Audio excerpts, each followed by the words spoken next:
Paramashivoham. Om Nithyananda Paramashivoham. Om Nithyananda Paramashivoham. Om Nithyananda Paramashivoham. Om Nithyananda Paramashivoham. Om Nithyananda Paramashivoham. Om Nithyananda Paramashivoham. Om Nithyananda Paramashivoham. Om Nithyananda Paramashivoham. Om Nithyananda Paramashivoham. Om Nithyananda Paramashivoham. Om Nithyananda Paramashivoham. Om Nithyananda Paramashivoham. Om Nithyananda Paramashivoham. Om Nithyananda Paramashivoham. Om Nithyananda Paramashivoham.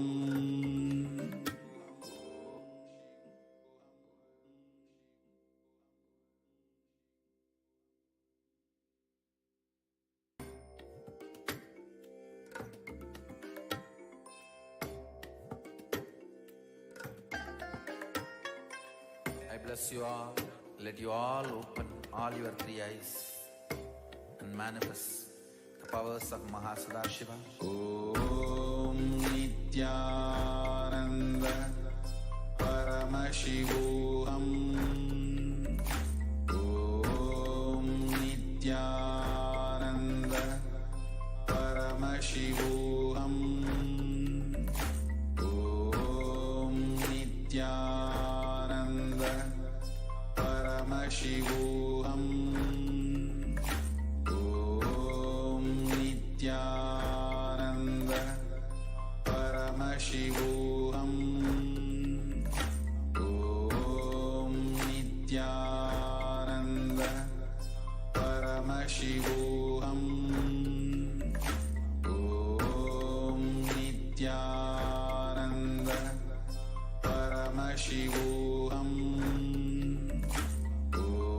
Om Nithyananda Paramashivoham. Om Nithyananda Paramashivoham. Om Nithyananda Paramashivoham. Om Nithyananda Paramashivoham. Om Nithyananda Paramashivoham. Om Nithyananda Paramashivoham. Om Nithyananda